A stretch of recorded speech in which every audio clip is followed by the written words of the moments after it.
Hey everybody, welcome back to a new episode of Entropia content. Now, sorry for yesterday's lack of an episode. Yesterday, I don't know what it was. I was just so fucking tired, I couldn't get anything done. It's like I was doing my Clone Evolution stream, could barely stay awake. By the time I finished it, boom, it was time for bed. But I figured this morning I'd do an early episode of Entropia, try to catch up. Alright, let's see what we got. First, we got some auction news. We got a bid on the hide, so that's cool. Only 7 left is the only bidder so far. So thanks 7, I appreciate the bids. I noticed some big news from Bonnie. She was showing some of the event stuff happening on Next Island. And I'm pretty sure that I've waited too long and missed the events on Next Island. So I don't know, I forgot to favorite the form, so after I filled it out there, it was gone. I have no idea what I signed up for, what event. I should have saved it. So I guess that one's over with. Well, I'll try to keep on my toes for the next big event. I'm getting close to the kegs, so I'll swing by there and pick up those. Now, I started to realize yesterday too that I was getting too down in the dumps playing Entropia because I'm always chasing money again.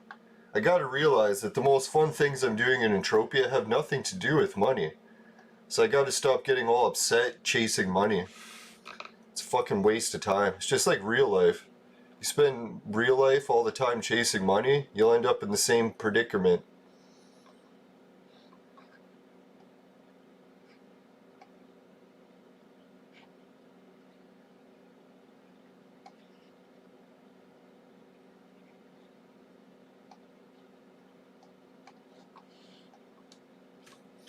Alright, so we'll take the Sleipnir and we'll fly in, try to pick up some kegs.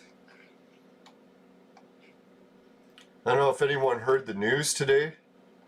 They were testing NBA players because the NBA season's coming back up. And fucking shitloads of them tested positive for the virus. I think what they say, like close to 50 or something.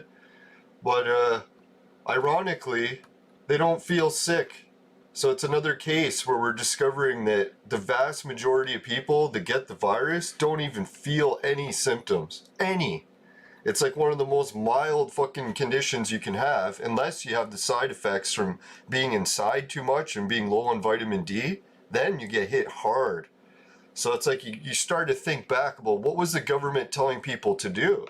They're telling people to stay inside and get low amounts of vitamin D so that they get real sick and need the vaccine. So I don't know, this is getting unreal. How much were we gonna let the government continue to fuck people around like this before we put our foot down and like take control back of our fucking country from a bunch of tyrannical dictators? So I don't know how long we're gonna be under fucking these lockdown rules and this bullshit, man, but the more NBA players start coming out and saying, hey man, all of us have the virus and it's fucking extremely mild. A lot of people don't even feel sick. It's like, what the fuck are we shutting the whole country down for a virus where most people don't even feel sick? It's like, what the fuck? But anyways, yeah, feel bad for all the people who have had bad reactions from being low on vitamin D, listening to the government's regulations and getting real sick. I feel bad for those people. Gotta try to get outside, make sure you get lots of fresh air, exercise, sunlight. Stay the hell away from fucking those fucking vaccine salesmen. I'm not saying all vaccines are bad, man, but when you start getting fucking aggressive vaccine salesmen, not even doing safety trials and fucking pushing it on people, making it fucking laws saying you have to take it or you lose your human rights, fuck that shit. I don't know. They're even starting to talk about in Canada, well, we won't be allowed to travel across the border into the States ever again unless you get the vaccine. I was thinking, what happens if you've already had the virus and you're immune naturally? Why the fuck would you need to get a vaccine for something you're already immune to? Like, what the fuck? People that have had the virus have got to start stepping up and saying, hey, we want the old normal back. We've already had the virus. Anyone who hasn't is a fucking sissy. You guys can live in the new normal. We want our fucking normal lives back. It's like a lot of people have already had the virus, millions and millions. They're saying even like 25% of the world population has already had it. So we don't need any of the fucking new normal. Pieces of shit. Sorry, I don't know. This whole fucking virus pandemic situation gets on my nerves some days worse than others.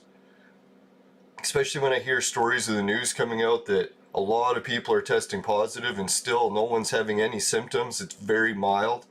And you see all these people losing their fucking livelihoods because of this. It's like, how long are we going to let this global reset continue before people are like, no, we're not resetting shit. You guys fucking globalists, you can reset your fucking own asses.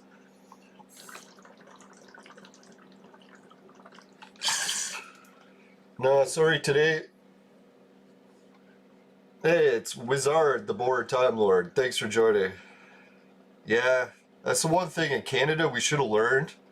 Back during the World War, we never used to have income tax. But they started up the income tax as a temporary measure to help pay for shit. What happened? Once the government got a hold of that power, they never let it go. They said, oh, we can tax people more? No fucking way are we changing that back. So you have to be very, very careful what powers you let the government take. Because once they get their hands on them, they're not letting them go. Guaranteed. I don't find any kegs around today.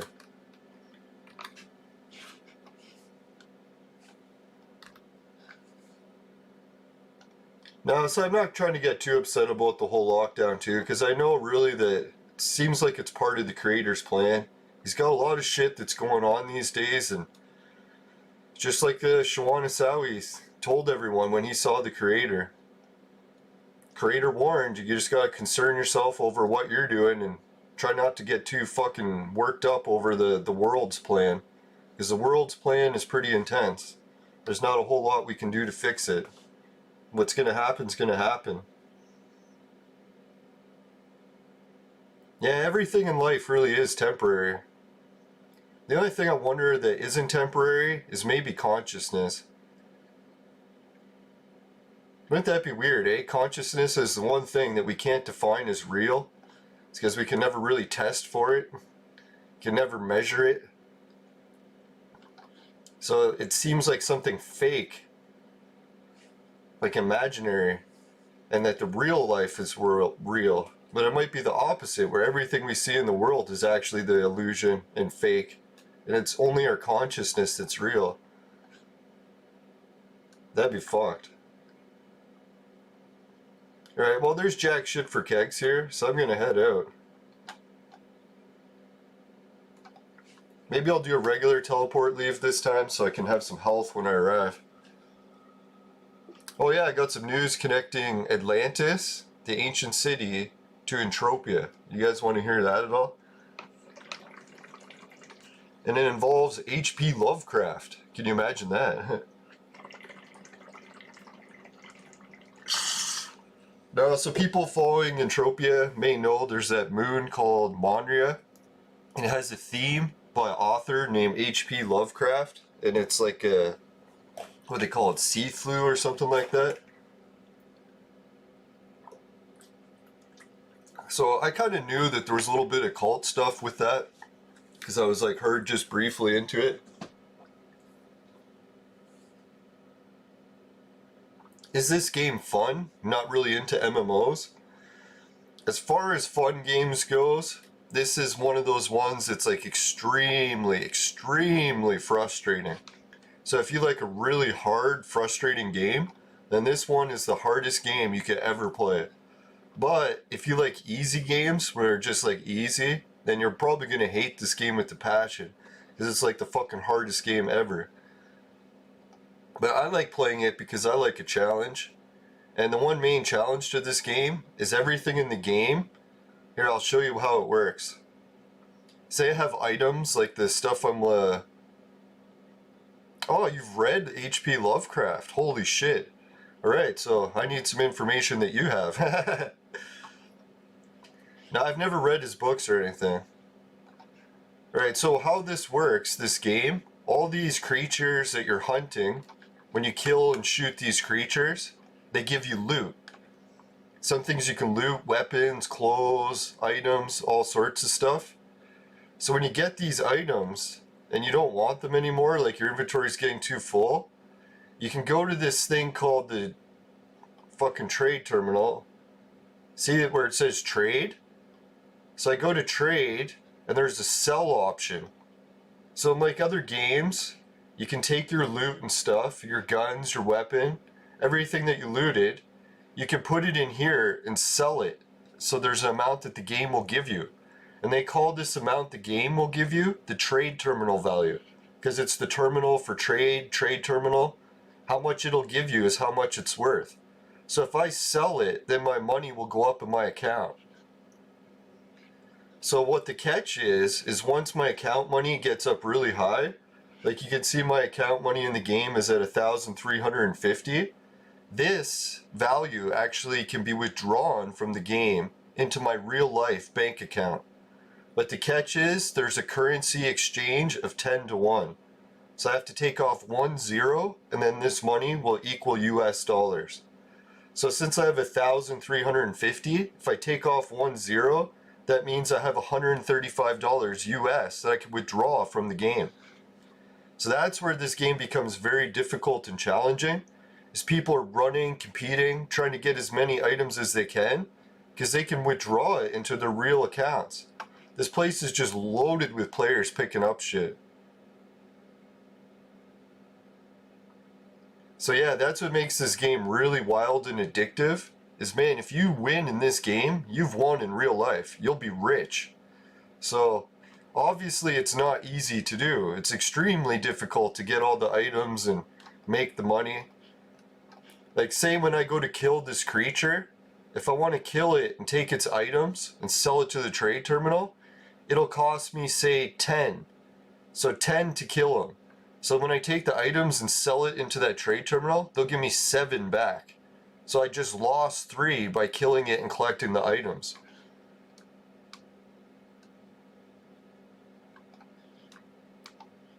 Is this like Second Life or more like a regular MMO?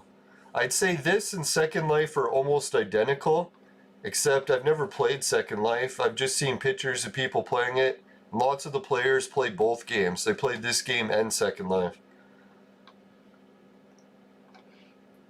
Oh yeah, and then the other thing when you're buying and reselling items, maybe I'll go to, yeah, let's go to Studio Gate South. This place is, everywhere's packed today for some reason. See, a lot of times players that are in the game will need some of the items so that they can try crafting or making something. Say they want a gun really bad and they've never looted it before, but they want the gun. So what happens is people start paying an increased price, and they call that the market value. So if you click here, it'll show you how much the item has been selling for lately. So this gun sold for 285% today, but last week it was selling at 2,000. So when you're killing these creatures, taking their items and trying to sell them, it's better to sell them to other players than it is to sell it to that trade terminal. Because that trade terminal is only going to give you the rock bottom price. Or if you sell it to other players, they'll give you markup. So that's where it becomes an MMO, is you're starting to work with all the other players, finding out what they need. Say one player's like, man, I'm going to make some new shirts. I need some buttons from this one creature. So then you tell that to another player, and that player's like, all right, I'm going to go hunt this creature, get the buttons for that guy, so that he can pay me an increased price, and I can actually make a profit from the hunt. Because if you just sell it for the regular price, you'll spend 10 to kill the creature, and they'll only give you 7 back. So you'll be losing every time you kill a creature. What is with the game? The game is just packed with players today. I don't get it. Is there something happening on Rocktropia? Why is it so busy? So anyways, I'll finish the H.P. Lovecraft story. H.P. Lovecraft, we have a planet in our universe, or a moon, named after it. It's like a part of its theme to it and stuff. And I found out in that book, the See-Through book or whatever it's called, they have a lost mystical city. Sort of like Atlantis, like a lost city. And H.P. Lovecraft gave a location where he thought it was in the ocean on Earth. And it's supposedly fictional or whatever, right? But I was like, there's a lot of lost cities on the Earth, so maybe H.P. Lovecraft based it on something. Like normally when an author makes up an idea for something, they base it on something else they already knew, right? Like if someone already went around picking mushrooms a lot, they make a book about mushrooms. They might name one of the mushrooms after the one that they knew about.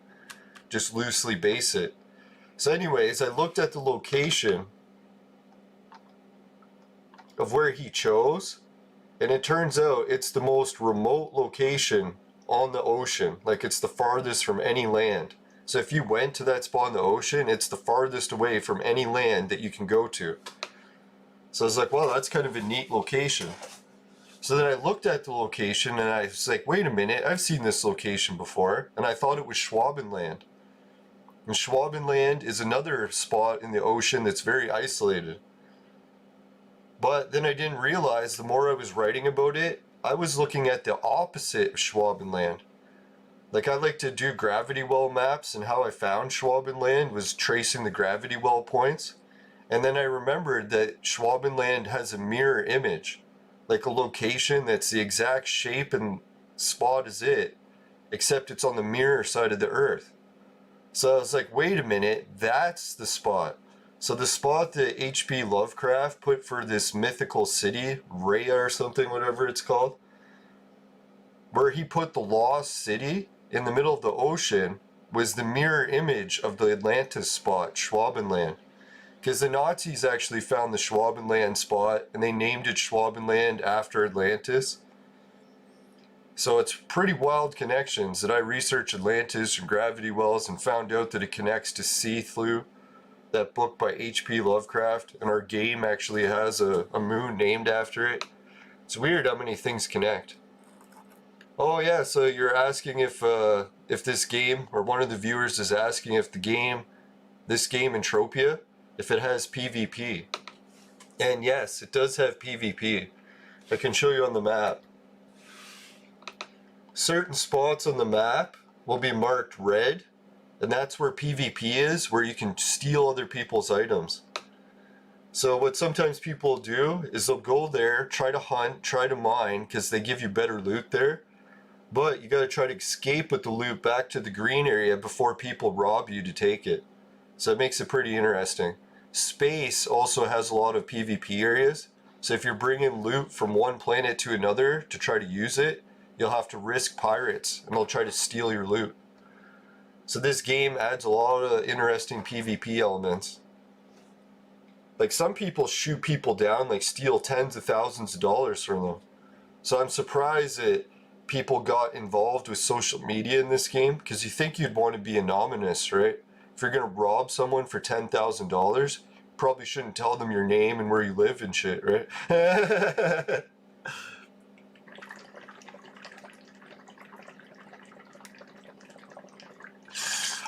Like, I'm sure most people just laugh it off and be like, oh, it's just a game. This person robbing me and taking all my items doesn't matter. But when it's like real money, somebody might get upset about that, right? They'd be like, holy shit, this person just robbed me for $10,000. It's a pretty intense game.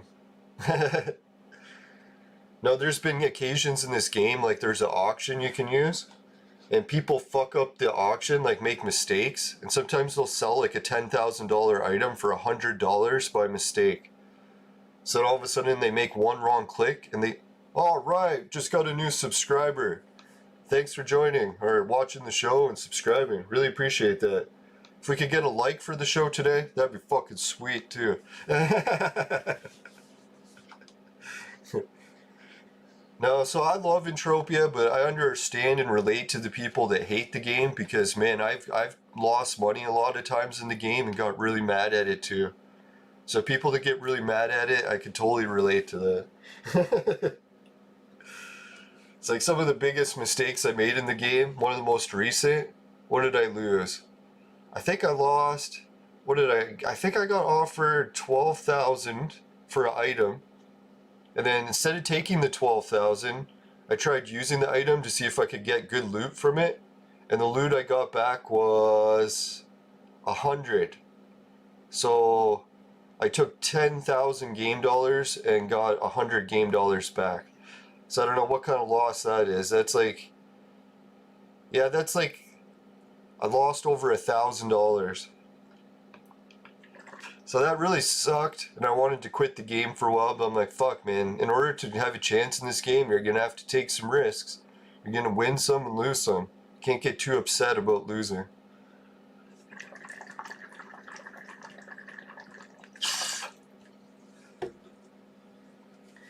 And, yeah, alright, thanks for the first like, everybody. I was really hoping for that. Now, today I was kind of getting a little bit fired up because I was like taking a break from vaporizing weed. But as soon as the weed kicked in, at least it helped me relax a bit. That's why I think the Canadian government was very smart to legalize weed just before the fucking lockdowns. Because it put people in a very docile state where they're so stoned that they just stay home and do nothing and fight back less, right? It was an ingenious plan.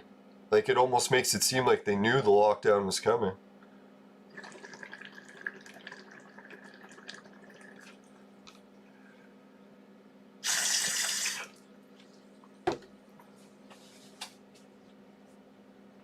Can you imagine that? It's like you're a government, you got a really bad plan that no one in your country is going to like. You have to dumb them down with like a drug to make sure they don't revolt and take over.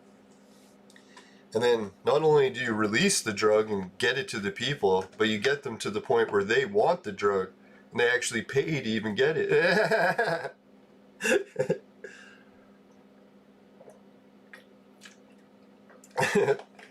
That was a pretty good plan.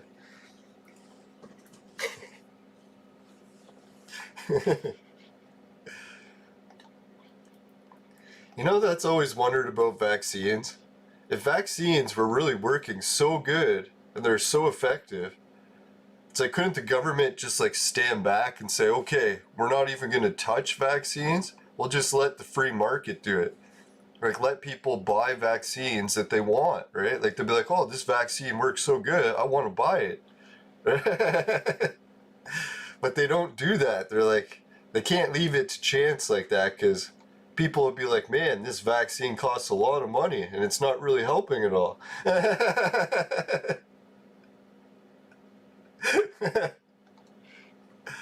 It's like, if I still drink sewage, I could get polio. It doesn't matter how many polio vaccines I take. It's like, it's the clean drinking water that's not giving me polio.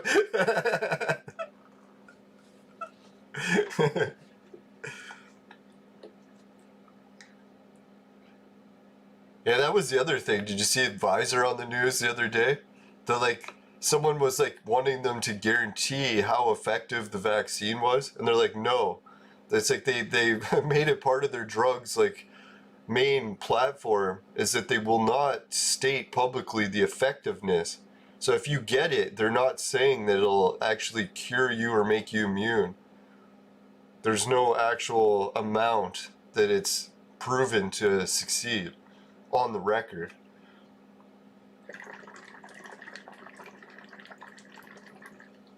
It's kind of like when you use condoms, right? They'll tell you there's like a 90% accuracy rate of it working, or like an 80%. They can't tell you that it's going to be 100% effective. Or else they could get sued and shit. Yeah, like vaccines, I've always been very skeptical of, but as long as it's like well tested, like if it has like 40 years, good trials, hardly anyone getting sick, and it's actually showing to work, then I'll be like, alright, this vaccine seems reasonable.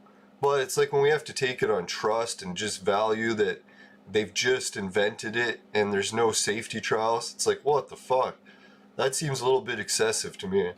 And it's funny that if you're like against excessive vaccines, you're labeled anti-vax. It's like, man, I still like some vaccines. If I had to go on a trip where I was going to be drinking a lot of sewage, I'd probably be like, man, let's get a polio vaccine just to play it safe. It's like, at least not that many people are getting sick from the polio vaccine, and it does offer at least some measure of protection.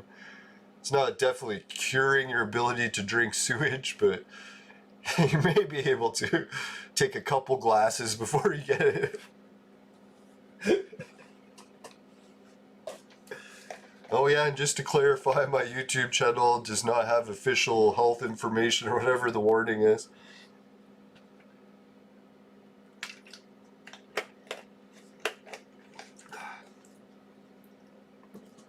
Alright, so I think really I should do some more action in the game.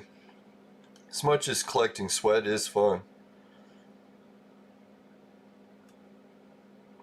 Let's do a little spin around Camp Crunk and see if I can find some of the AI.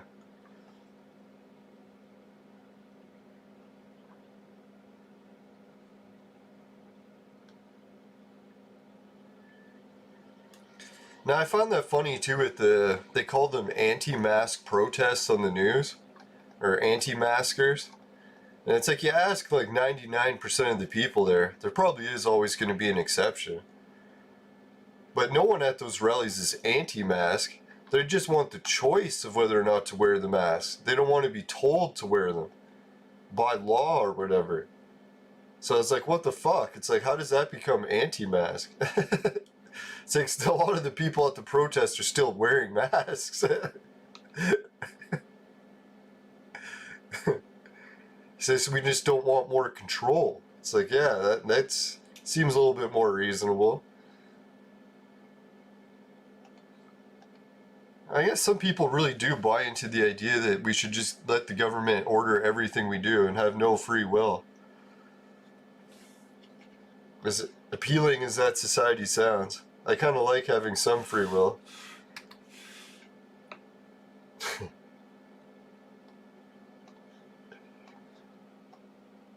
Dear God, everywhere is so packed today. Is it the weekend today? Oh, it's Saturday, that's why. I was wondering what the fuck. Game is like packed with players today. Now I'm so happy we got some new subs, because man, we're getting really close to the 1,000 mark. I'm gonna have to try to make a backup channel on BitChute, because I bet you any money once they start watching my channel for subscribers or for monetization, they'll probably get a little bit pissed about the vaporizer. Even though I'm in Canada and it is legal to vaporize, I bet you they'll still give me a hard time. And being pro-free speech. It seems like social media is the most anti-free speech thing around these days.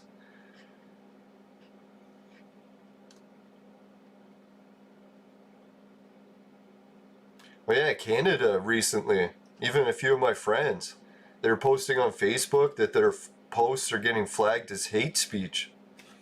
And I don't know, he shared a few of his posts that he put that got flagged for it in like a thumbnail. And they were pretty offensive, but I was like, man, it's still not hate speech to say things that aren't nice, right? Like, are we only allowed to say nice things to people? It's like you can't even tell someone the truth if it's offensive. It's like, when did it become hate speech to just not say nice things? You're hateful. Yeah, that's what I figured. If Biden was smart, he would go for decriminalizing weed, because then he can pretty much get any plans he wants in. And everyone will be too stoned to go outside and protest it. Most people, when they get stoned, just like to sit at home on the couch, or maybe watch TV and eat Doritos. Not that I'm against that, it's what I spend most of my time doing too.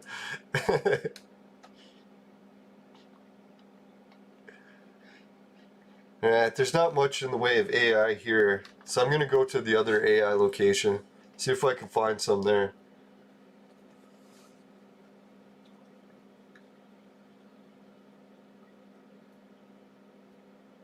Yes, I don't know if it's a coincidence that H.P. Lovecraft put the opposite location of Atlantis or Schwabenland as the location of the Cthulhu lost city. That seems like quite the coincidence. The only thing I can think of is that he had an old copy, because these gravity well maps were called portalon charts in like the early 1500s, before modern maps started getting used. So I was thinking maybe he had a copy of those maps, like Piri Reese's book or something. And then he looked, saw the two locations for Atlantis and for the opposite of Atlantis. And then he decided to make his location the opposite of Atlantis by looking at those maps. Or it was just a coincidence. No, I was looking at the Wikipedia page and they were trying to figure out how he picked this location. And they're saying it seemed weird to them. It's like a mystery because he picked the location before it was actually discovered. Because they had to send a ship there, find out that it was the farthest from any land. And then it got labeled that. So apparently he picked that location before it was discovered. So maybe just another coincidence, or maybe that location was really on those ancient maps, and that's why he knew about it. And there's also the theory that Freemasons have been collecting these ancient maps since Freemasonry began. So if he was a Freemason, then he would have got some of the access to these ancient maps, and he wouldn't be allowed to say where his source came from because they're not supposed to disclose it. Their source materials and all that, so then he would just say it was a mystery location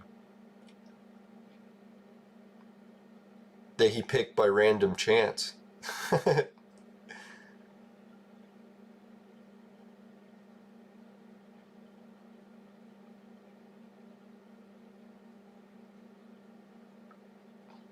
So what's PTY pie chart? Oh, there we got him. Yes.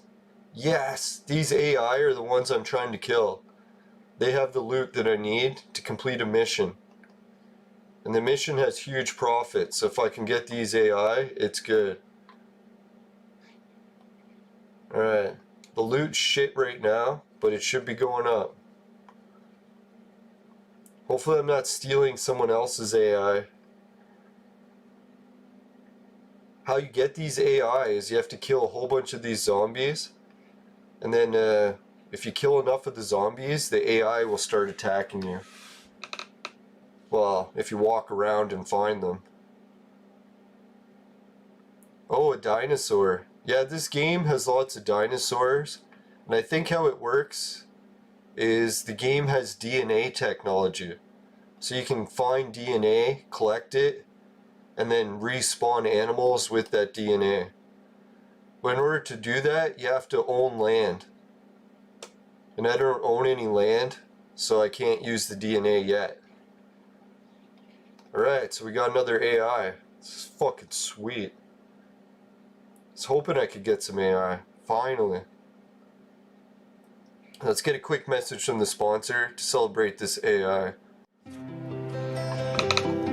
The successful AI hunt was brought to you by Crack.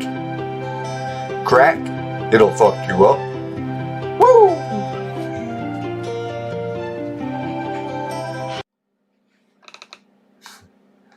Alright, welcome back everyone. No, I was still running there, trying to find more AI. Sometimes AI hangs out down there too.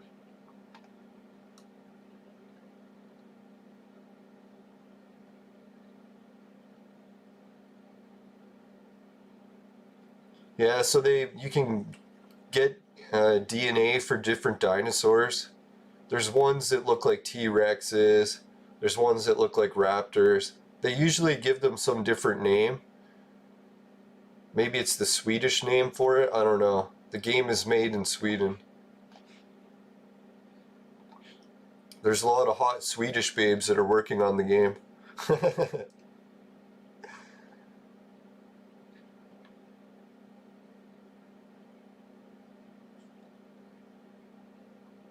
Meth. Yeah. No, I've been trying to work with meth, but they haven't gotten back to me yet.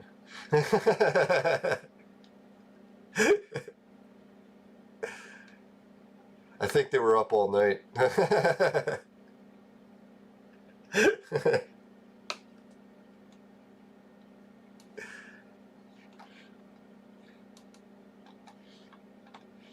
Now that's what I like about Crack as a sponsor.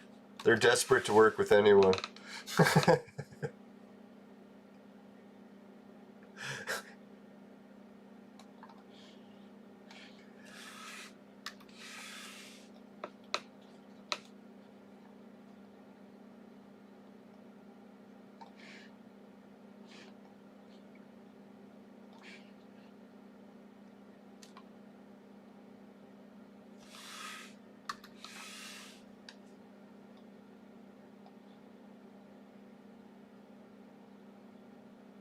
Alright, so which AI will I find next? There could be some AI down there by the water. We'll check that out.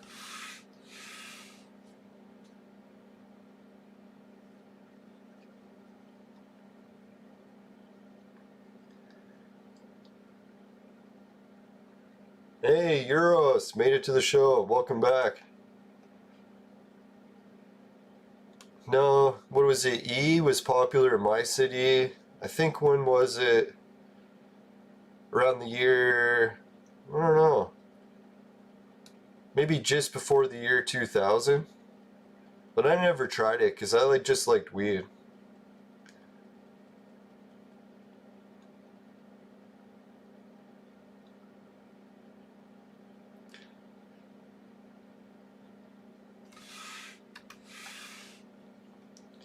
Now, acid actually was pretty popular in the city that I'm from back in the early 90s, but it vanished as soon as E came. It was almost like the government suppliers switched their chains.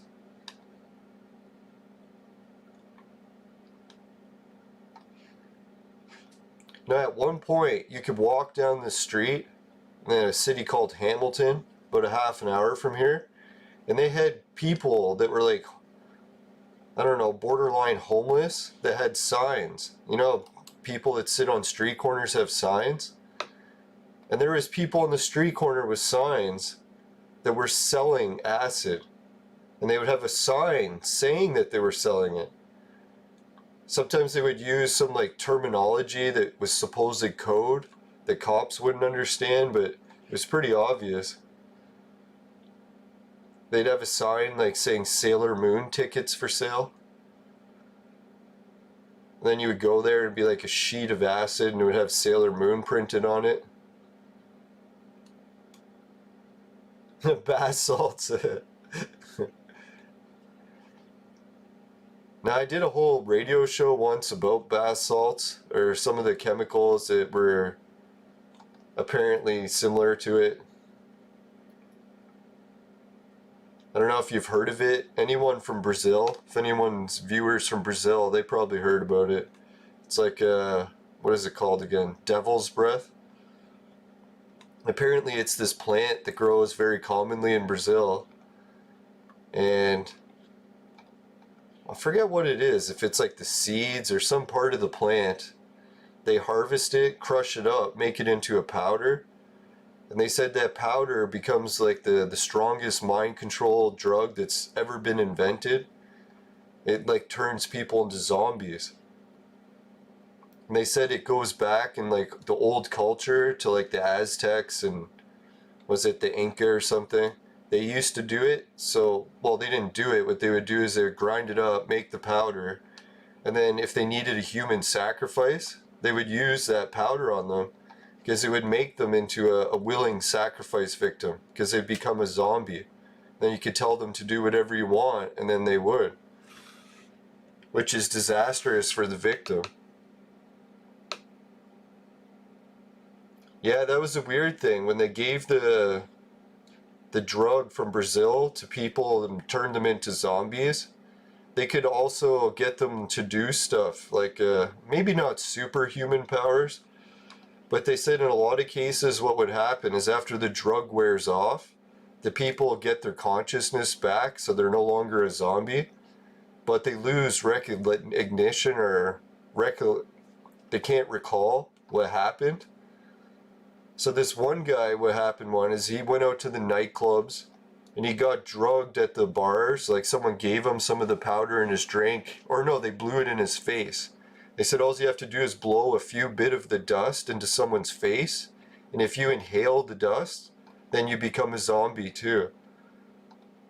So anyways, this guy got some of the dust. He inhaled it when he was at a nightclub. And he woke up the next day sleeping in the park. So when he woke up in the park, he's like, oh fuck, he got drugged. So he goes back to his apartment. Guess what happens when he gets to his apartment?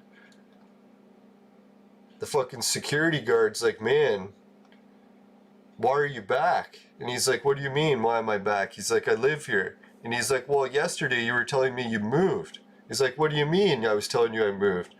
He said, you came here with another guy from the nightclub. And he's like, you helped him move all your furniture and all your TVs and all your computers and your stereos because you said you were moving. He's like, no. He runs up to his apartment, he looks, and his whole apartment was cleaned out. The guy fucking used him as a zombie slave to help him clean out his whole apartment. Can you imagine? Now they said this zombie drug is very dangerous too, because like 30% of the time people just have a heart attack as soon as they do it. And some people do it to catch a buzz, because it is mildly intoxicating as well. So some people turn themselves into a zombie on purpose. Now they said it's really dangerous because if the CIA and other government agencies got a hold of that drug, they could like turn people into patsies pretty easily. And they wouldn't even have any recognition of what they did the day before. Yeah, just check it out. Vice does a really good documentary. It's called Devil's Breath, where they went to Brazil and they tried to talk to people that have done it before and they wanted to see what the drug looked like. I know, it's fucking crazy. That's why when I was thinking, oh, I should travel to Brazil, I should be fucking careful as hell. You almost need a mask, right? So no one blows that dust in your face. Now they said it's really bad too, is like door-to-door salespeople. They said door-to-door salespeople, you can never answer the door in Brazil because you can never be sure if it's someone who's just going to blow that powder in your face as soon as you open the door. Can you imagine? That'd be fucked. And to have the plant growing everywhere, it's like, that'd be really fucked. Make sure people don't use it.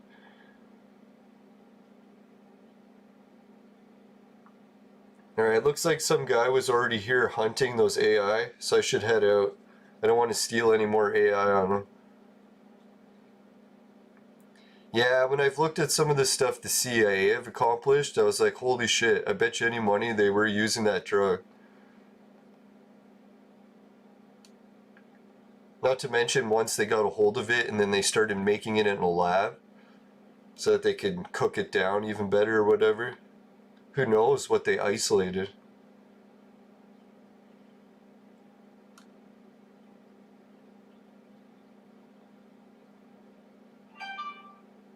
Right, phone?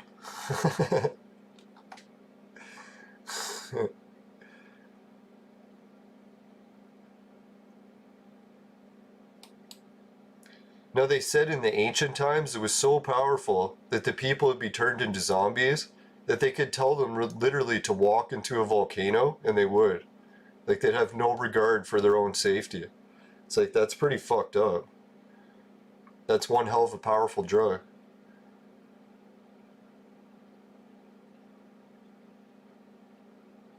I bet you any money if they look into like Egypt and China, they'll find traces of that drug in some of the people that were buried as sacrifices too. Just like they find traces of cocaine and stuff.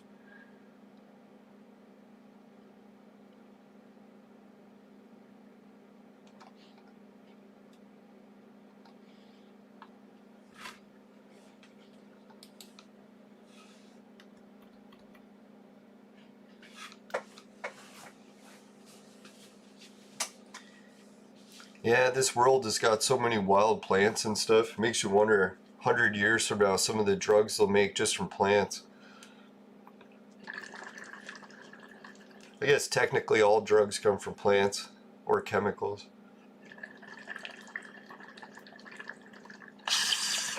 Yeah, that's what Joe Rogan was joking about. He's like, yeah, if you say you only do drugs that come from plants, it's like, doesn't all drugs come from plants? That's not really narrowing it down much.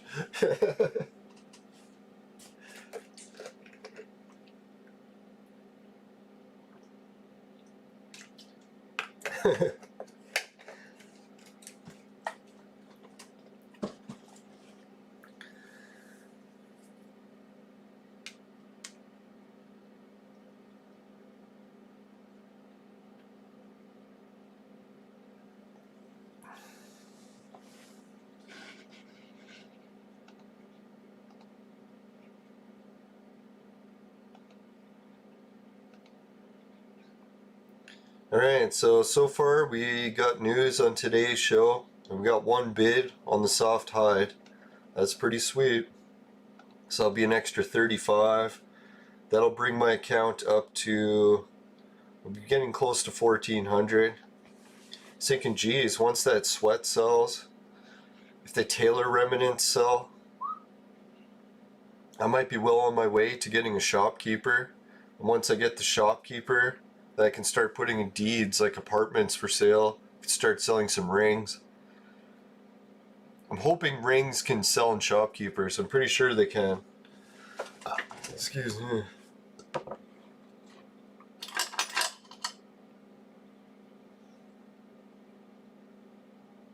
Yeah, that devil's breath drug is so scary when you think about it. Just because normally you think that someone, when they're drugging you, has to get you to drink it or something. But to think if they could just blow it in your face, and if you breathe it in, that's pretty fucked up. That's like way more dangerous than I thought any drug could be.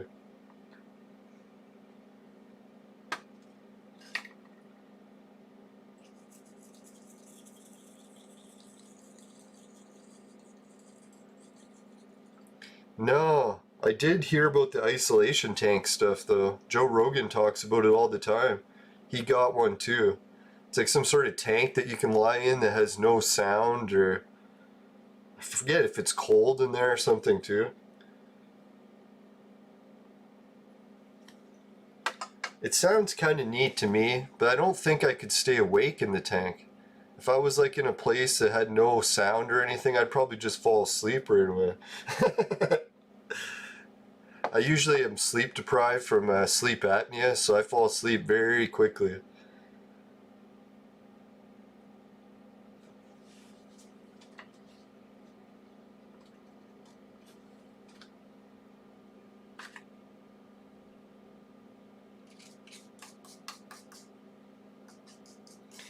Nah, that's why I really got to get back on the weight loss binge. The skinnier I get, the better I sleep.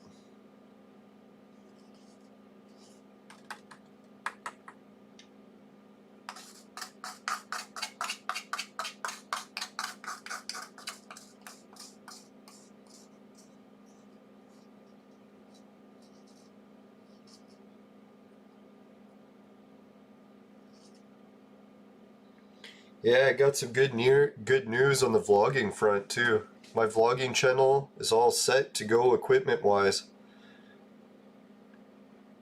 The only thing now that I ordered is some extras, but I have all the microphones and cameras that I need for a complete shot or a shoot. Before, I wasn't really wanting to make episodes because I didn't want to collect a whole bunch of footage and then have to wait because I didn't have the equipment I needed to get the other scenes. But now I have enough to film every scene. Now all I just need is weather. Even my bike is working.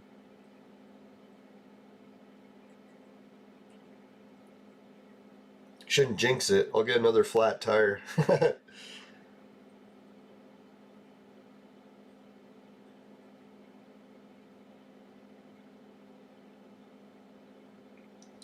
Yeah, what kind of enemies are in this game? There's like so many enemies in this game, I don't even know to count. Must be in the hundreds. It ranges everything from robots to strippers to people, animals, dinosaurs, insects, pretty much anything you can imagine. They even have a lot of creatures that are based off like strange animals in Africa that you've like never seen before until you play the game.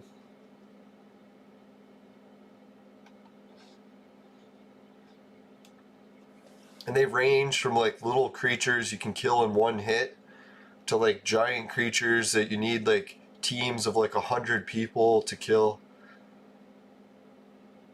They have shared loot mobs and regular mobs.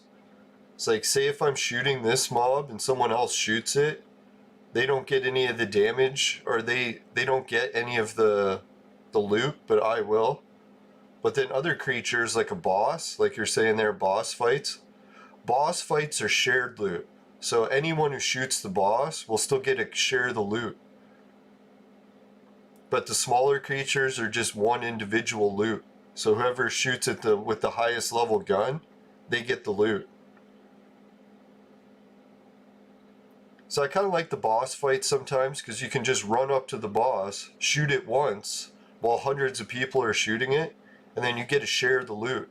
Obviously you get less because you only shot it once, but it's neat just to shoot it once and get a chance to get a share of the loot. Because sometimes the loot will be like an all-time high, and then the share you get will be out of a giant pool.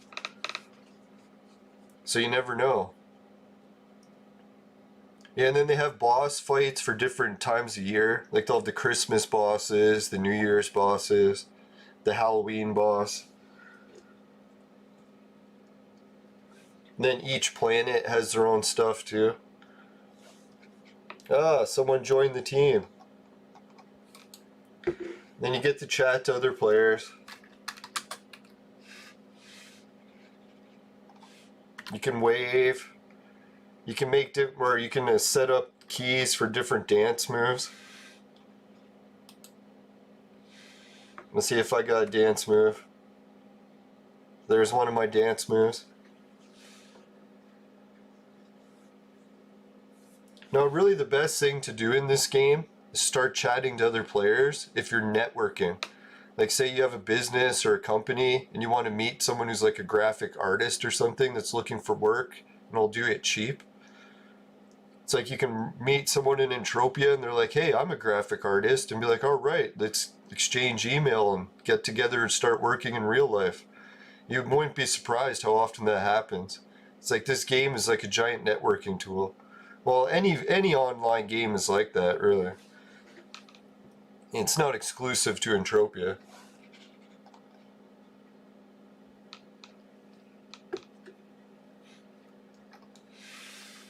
The thing that gives the Entropia edge, if you meet someone in the game and you want to pay them to do something, you can pay them in game money.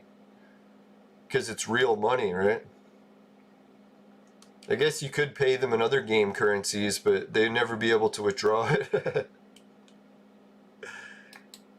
Hey, oh, there was another one right there. I was just about to bitch that I wanted to shoot at that other mob. Meanwhile, the one it automatically aimed me to is the one that was better. It's like the story of the Chinese farmer. Alright, this chick left. She's probably shopping on eBay right now. So we'll just let the mob hit her and me, but I'll be the only one getting sweat.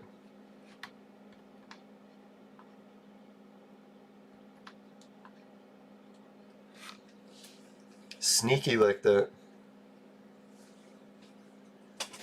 Yeah, the boss fights can get expensive though. Can you imagine like each person spending $10 in ammo? And then there's like hundreds of people all shooting it?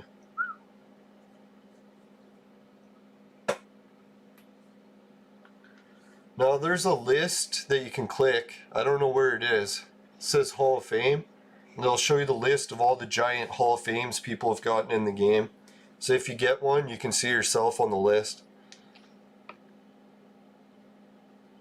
I don't see myself on that list too often, that's for sure.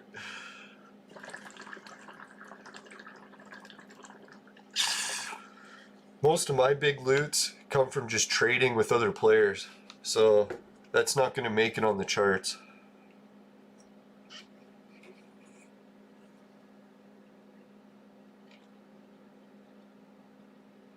What some people do is they'll pump in a whole bunch of money into the game, go on some crazy mining and hunting adventures looking for that big jackpot, and then stream it on social media like YouTube or Twitch and try to get a whole bunch of followers that way.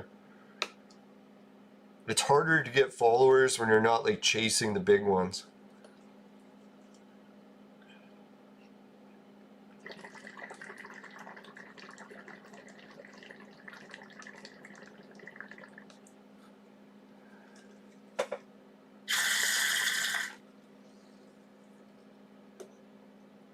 Yeah, I'll show you. Ammo costs real money. And yes, you can craft some of it. This is explosive projectiles. You can craft this ammo. Some people, when they craft this ammo, will get a huge Hall of Fame. So they'll get a bonus while they're crafting it, and it'll pay for all their ammo. Or you can just craft the ammo and not get any bonuses and not really profit at all. And that's more common. And then there's also ammo that you can buy from those trade terminals on the wall. So that's these ammos. So you can't craft those ones. And then there's ammo that you can win in prizes, like universal ammo, and it'll work for any gun. Or explosive projectiles are like grenades. They only work in grenade launchers.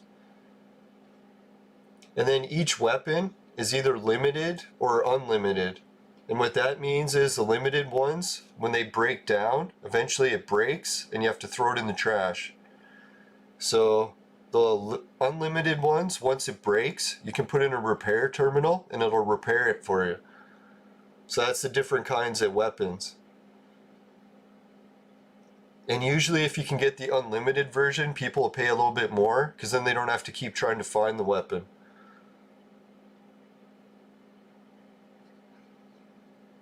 Yeah, so every time you shoot the gun, it's costing money. And every time you shoot the gun in ammo, it costs money, and for repairs. So I'll show you, yeah, like let's check out the chart for one of these guns. Here it tells you how many of ammo it uses. Some guns will use 200 shots or 200 bullets per shot. And some guns will use 2,000 bullets per shot. Some will use 10 bullets per shot. And obviously, if the gun uses more bullets per shot, then it's going to use or do way more damage. And then it tells you how fast the gun breaks down. Some of them break down fast, like the durability, or some are very durable. So you have to, that's what determines how much a gun is worth. You check out the stats. You can see this gun isn't really worth much at all, just +1 at most.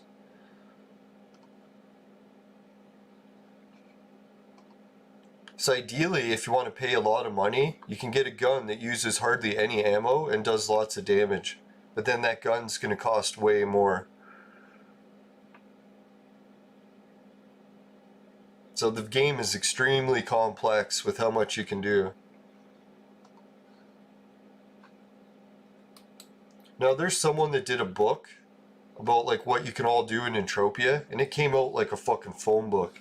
Like there's so much you can do.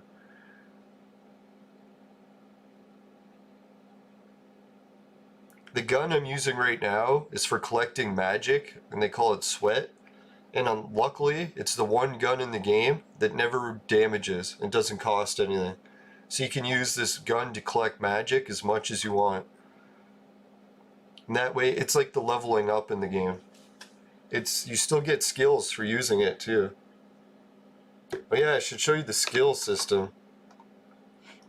See all these points and skills I'm collecting for, like, say, combat, mining, medical skills. See how many points I got for medical stuff?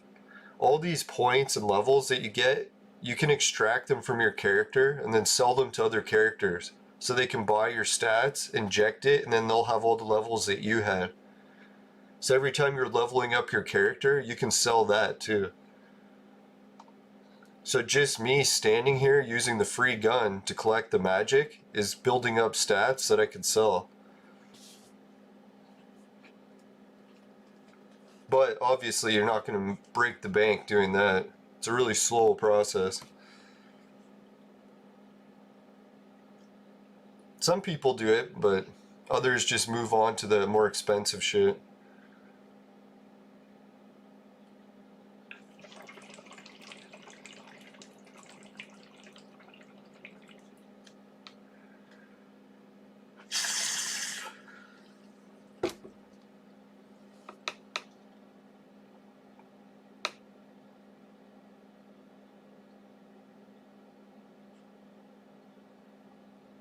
Yeah, it's nice to see the game, Rocktropia, so busy on a Saturday. I've never seen so many players running around.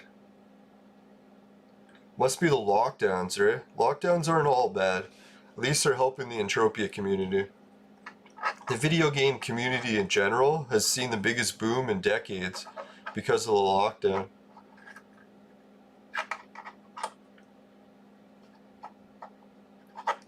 Yeah, they did introduce an entire Pokemon system in this game. They call it pets.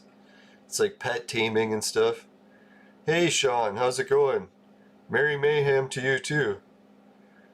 Yeah, if you wanted to get into pets, I could show you how many pets that I have. I've got a bunch of them for sale in my shop.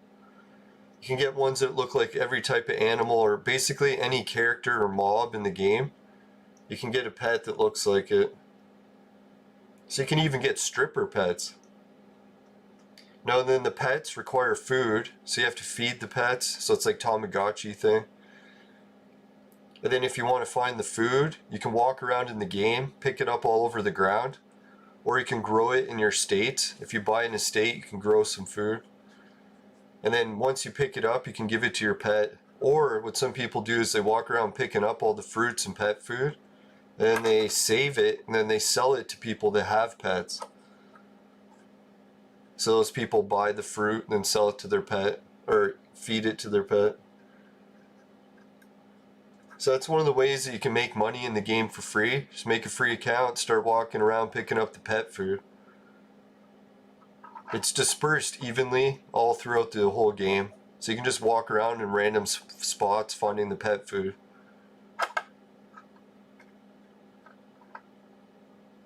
They also have rocks on the ground, so if you pick up any of the rocks on the ground, you can sell those. People use them to make rock patterns. Like if you get a whole bunch of black rocks, someone might need a black pattern for something, so they'll buy a whole bunch of black rocks from you and then craft it.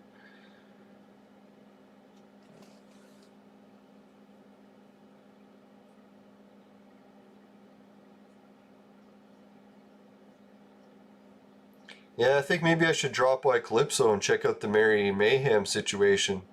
Maybe that event's a little bit better. I wasn't really a big fan of the Halloween one this year because the mobs were too high a level and I couldn't kill any of them.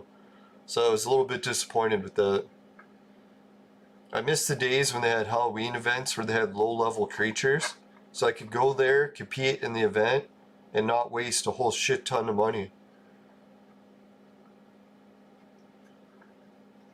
Yeah, and the same thing with Pokemon. If you get really rare Pokemon or animals in this game, then you can sell them for more. And if you level up the creatures, just like leveling up Pokemon, you can sell ones that are leveled up for higher prices. So there's definitely a lot of wild stuff you can do with the animals. I don't really like to talk about the animals much because I've lost a lot of money with them. I shouldn't say only lost. I lost and gained money with them. Actually, my biggest profit in the game did come from them, so I shouldn't complain. It's like my biggest profits and biggest losses.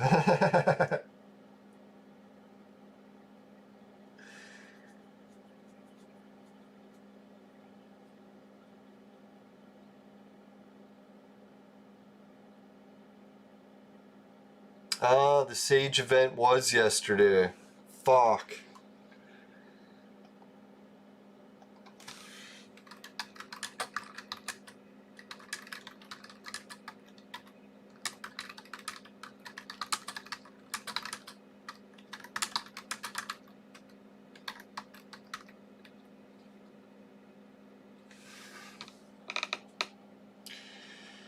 Yeah, it sucks being on call.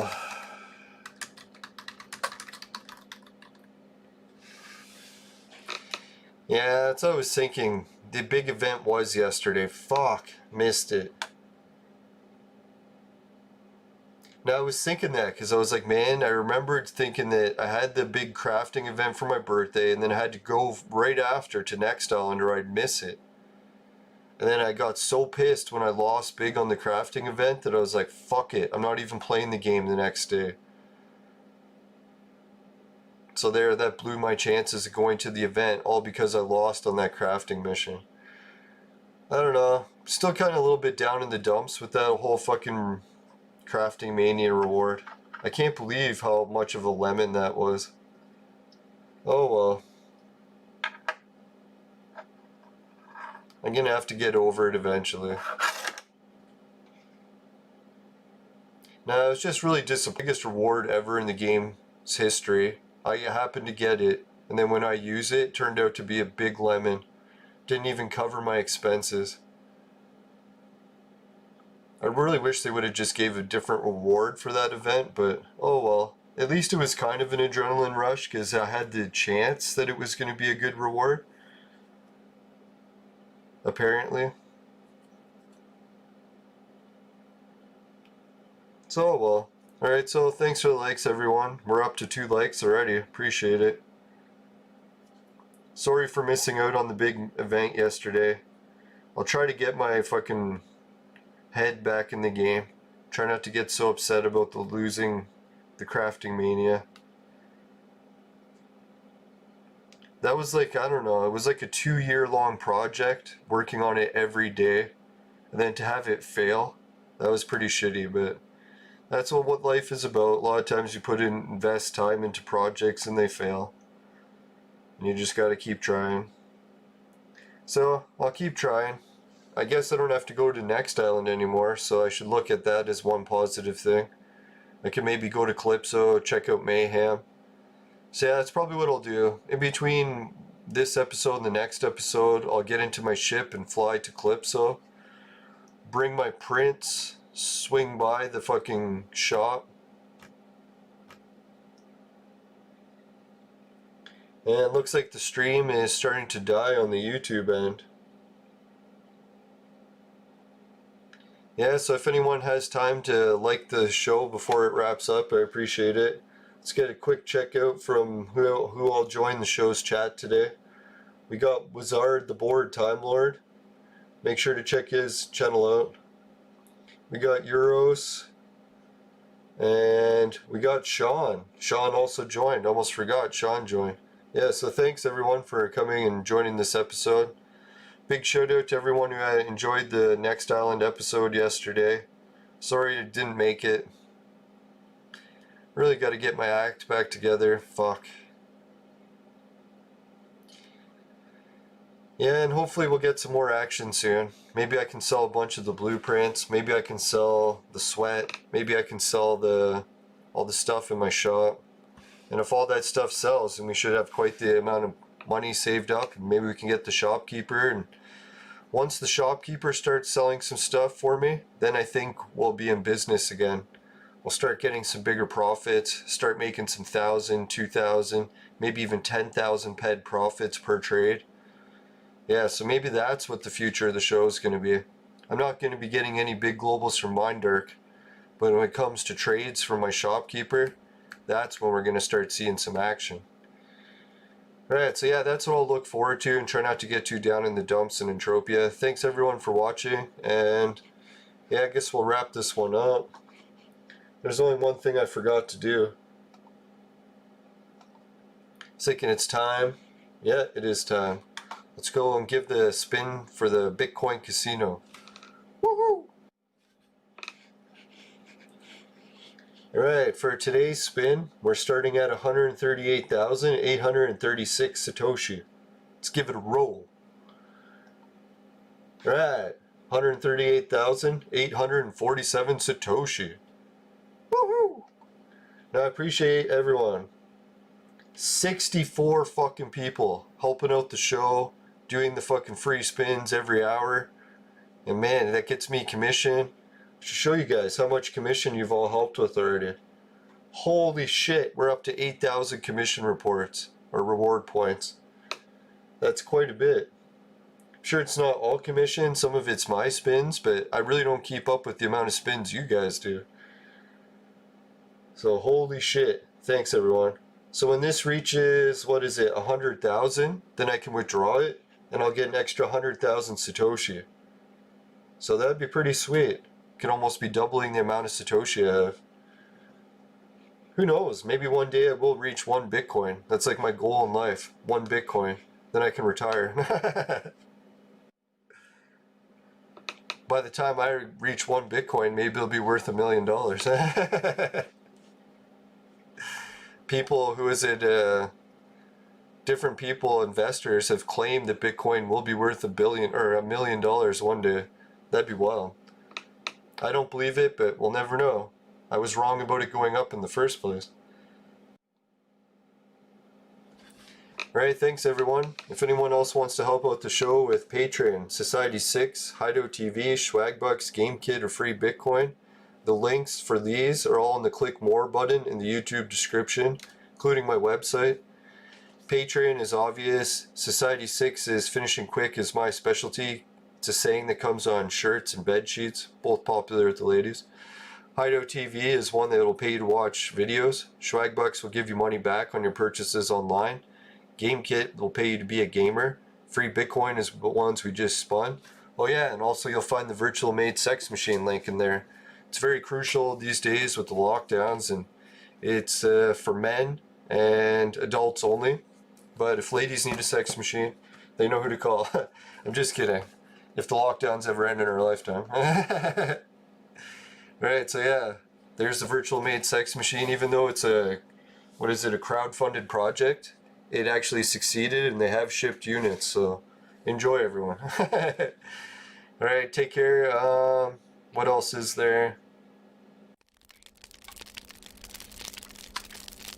Thinking, let's do explosive projectiles. If you happen to get any of those right into your vaporizer and they taste like shit, then give the show a dislike. But if that doesn't happen, you can give the show a like. Really appreciate it. And just make sure you never buy the products from my sponsor, because it will ruin your life. Bye for now, everyone.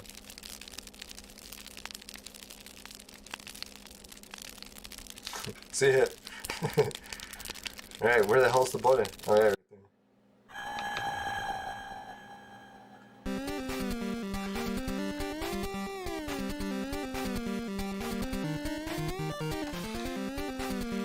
Ooh, 3 likes. Thanks, everybody.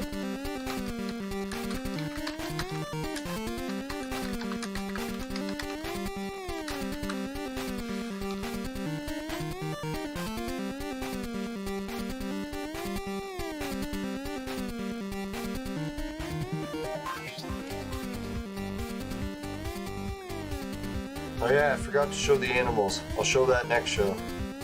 I got a bunch at my shop. Alright, see you guys. Take care. Happy holidays, Merry Christmas, whatever jazz you like. Later.